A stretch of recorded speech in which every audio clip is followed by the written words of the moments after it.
허락하신 하나님의 말씀은 사도행전 19장 21절로 41절까지의 말씀입니다. 이 일이 있은 후에 바울이 마게도냐와 아가야를 거쳐 예루살렘에 가기로 작정하여 이르되 내가 거기 갔다가 후에 로마도 보아야 하리라 하고 자기를 돕는 사람 중에서 디모데와 에라스도 두 사람을 마게도냐로 보내고 자기는 아시아에 얼마 동안 더 있느니라. 그때쯤 되어 이 도로 말미암아 적지 않은 소동이 있었으니 즉 데메드리오라 하는 어떤 은 장색이 은으로 아데미의 신상 모형을 만들어 직공들에게 적지 않은 벌이를 하게 하더니 그가 그 직공들과 그러한 영업하는 자들을 모아 이르되 여러분도 알거니와 우리의 풍족한 생활이 이 생업에 있는데 이 바울이 에베소뿐 아니라 거의 전 아시아를 통하여 수많은 사람을 권유하여 말하되 사람의 손으로 만든 것들은 신이 아니라 하니 이는 그대들도 보고 들은 것이라. 우리의 이 영업이 천하여질 위험에 있을 뿐 아니라 큰 여신 아데미의 신전도 무시당하게 되고 온 아시아와 천하가 위하는 그의 위엄도 떨어질까 하노라 하더라. 그들이 이 말을 듣고 분노가 가득하여 외쳐 이르되 크다 에베소 사람의 아데미여 하니 온 시내가 요란하여 바울과 같이 다니는 마게도냐 사람 가이오와 아라스타고를 붙들어 일제히 연극장으로 달려 들어가는지라. 바울이 백성 가운데로 들어가고자 하나 제자들이 말리고 또 아시아 관리 중에 바울의 친구된 어떤 이들이 그에게 통지하여 연극장에 들어가지 말라 권하더라. 사람들이 외쳐 어떤 이는 이런 말을 어떤 이는 저런 말을 하니 모인 무리가 분란하여 태반이나 어찌하여 모였는지 알지 못하더라. 유대인들이 무리 가운데서 알렉산더를 권하여 앞으로 밀어내니 알렉산더가 손짓하며 백성에게 변명하라 하나 그들은 그가 유대인인 줄 알고 다 한 소리로 외쳐 이르되 크다 에베소 사람의 아데미여 하기를 2시간이나 하더니 서기장이 무리를 진정시키고 이르되 에베소 사람들아 에베소시가 큰 아데미와 제우스에게서 내려온 우상의 신전지기가 될 줄을 누가 알지 못하겠느냐. 이 일이 그렇지 않다 할 수 없으니 너희가 가만히 있어서 무엇이든지 경솔히 아니하여야 하리라. 신전의 물건을 도둑질하지도 아니하였고 우리 여신을 비방하지도 아니한 이 사람들을 너희가 붙잡아 왔으니 만일 데메드리오와 그와 함께 있는 직공들이 누구에게 고발할 것이 있으면 재판날도 있고 총독들도 있으니 피차 고소할 것이요 만일 그 외에 무엇을 원하면 정식으로 민회에서 결정할지라. 오늘 아무 까닭도 없는 이 일에 우리가 소요 사건으로 책망받을 위험이 있고 우리는 이 불법 집회에 관하여 보고할 자료가 없다 하고 이에 그 모임을 흩어지게 하니라. 사도행전 19장은 바울의 3차 전도 여행에 대해 기록하고 있습니다. 여러 번 언급한 것처럼 바울의 3차 전도 여행은 에베소를 중심으로 이루어집니다. 로마, 알렉산드리아, 수리아 안디옥과 더불어 로마 제국의 4대 도시 가운데 하나였던 에베소는 소아시아의 가장 큰 항구 도시로서 바울 당시 그 인구가 25만 명에 이를 정도로 큰 도시였습니다. 그곳은 세계의 큰 도로를 통해서 화물이 유통되는 유통의 요충지가 되었고 허영의 시장이라고 불릴 정도로 부가 많이 쌓여있던 곳이었습니다. 이 신전에는 해마다 원금각처에서 모여든 수많은 순례자들과 여행자들로 만원을 이루었다고 합니다. 그렇게 우상과 물질이 지배하던 도시가 이곳이었고 바울은 바로 이 자리에 복음을 전하고 있는 것입니다. 바울은 그러한 사회 속에서 세례를 주고 하나님 나라에 대해 강론하며 권면하였습니다. 그가 전한 하나님 나라는 생각이나 느낌으로 끝나지 않고 놀라운 능력으로 나타났습니다. 사람들은 그 능력을 보고 들으며 두려워하였습니다. 그래서 죄를 자복하고 마술책을 불태웠습니다. 바울이 처음 에베소에 왔을 때 아볼로와 그의 제자들을 만나게 되었습니다. 바울은 그들이 성령에 대해 아는지 먼저 물었습니다. 그러나 그들은 성령과 그의 능력에 대해 알고 있지 못하였습니다. 바울은 세례 요한의 사역의 뜻과 예수님의 복음에 대해 설명하고 그들에게 주 예수의 이름으로 세례를 주었습니다. 바울은 그들에게 안수하고 성령이 그들에게 임하게 되므로 그들은 방언을 말하고 예언을 말하게 된 것입니다. 바울은 이처럼 그렇게 세상의 풍조 가운데 휩싸여 있던 세속적 도시에 회당으로 가 복음을 강론하기 시작합니다. 그렇지만 그곳에 어떤 사람들은 마음이 굳어 믿지 아니하고 그 전함을 비방하기까지 했습니다. 그래서 바울은 그들을 떠나 두란노 서원에서 약 2년 동안 계속하여 하나님의 말씀을 강론하게 된 것입니다. 에베소에서의 복음 전도 방법은 다른 도시에서의 그것과 큰 차이가 없습니다. 바울은 먼저 회당에서 가르쳤고 유대인들이 그를 배척할 때까지 그들과 함께 일했습니다. 당시 바울을 돕는 사람들은 브리스길라와 아굴라였고 디모데와 에라스도가 함께 있었습니다. 에베소에서 바울이 복음을 전하는 동안 몇 가지 중요한 일들이 발생합니다. 그 중에 바울을 통해 나타난 것은 병 고치는 기적이었습니다. 이때에는 바울의 손수건과 앞치마를 병자들에게 둘리는 일이 벌어지기도 했습니다. 그러면 손수건이나 앞치마가 닿는 병 듣는 사람의 병과 악귀가 떠나게 된 것입니다. 이는 바울을 통해 나타난 하나님의 능력이었습니다. 에베소에 있던 많은 유대인들과 헬라인들은 이러한 모습을 통하여 하나님을 두려워했고 주 예수의 이름을 높였습니다. 이처럼 주의 말씀은 힘이 있어 흥왕했습니다. 당연한 결과로 더 많은 사람이 주께 나아왔고 그들은 큰 세력을 얻게 된 것입니다. 하나님의 말씀이 전파되는 곳에는 반드시 놀라운 기사와 이적이 일어나게 됩니다. 무엇보다도 말씀을 듣는 사람들이 회개하고 주님께 돌아오는 역사가 일어납니다. 절망 가운데 있던 사람들에게 소망이 생기고 병든 사람이 치유받는 역사가 일어나는 것입니다. 그래서 20절 마지막 부분은 주의 말씀이 힘이 있어 흥왕하여 세력을 얻으니라 라고 말하고 있습니다. 그런데 오늘 우리가 묵상하는 21절부터 41절까지는 이 일이 있은 후에 라는 말씀으로 시작하면서 세력과 세력이 충돌하는 장면이 그려집니다. 21절 말씀에 이 일이 있은 후에 바울이 마게도니아와 아가야를 거쳐 예루살렘에 가기로 작정하여 이르되 내가 거기 갔다가 후에 로마도 보아야 하리라 하고 라고 말씀합니다.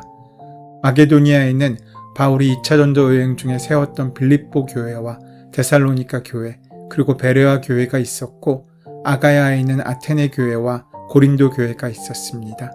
그는 자신이 복음을 전했던 도시들의 교회를 다시 찾아가 상황을 살피고 예루살렘 교회에 기부할 것을 독려하기로 결심합니다. 그리고 최종적으로 로마도 보아야 하리라 라고 말합니다. 직역하면 내가 반드시 로마까지 가 보아야 하겠다라는 문장입니다. 바울은 자신의 안위보다 땅끝까지 복음을 전하며 이르러야 한다는 예수님의 지상명령의 수행을 더 크고 의미 있게 보았습니다. 21절의 헬라어 원문에는 성령 안에서라는 의미의 구절이 함께 있습니다. 이 열심은 자신의 열심이 아니라 하나님의 감동으로부터 이루어진 것임을 설명하고 있는 것입니다. 그는 사역이 성공했다고 해서 안주하지 않습니다. 든든한 세력이 되었지만 이를 등에 업고 거기에 머물러 자기 평안을 구하지 않았습니다. 다시금 외롭고 위험한 여정을 떠나려고 준비하고 있는 것입니다. 그 위대한 도전을 위해서 선발대로 디모데와 에라스도를 마게도니아로 먼저 보냅니다. 모든 일이 순조롭게 이루어진 것 같지만 성령의 역사가 있는 곳에 반드시 이를 방해하는 사단의 핍박의 역사도 함께 일어남을 오늘 성경의 말씀 우리에게 전해줍니다. 그것은 은장색 데메드리오가 에베소 사람들을 선동하여 바울이 복음을 전하는 것을 금지시킨 일에서부터 시작됩니다. 데메드리오는 마게도니아에서 아데미 여신상의 은감실을 만드는 공장을 운영하며 아주 부유하게 살던 사람입니다.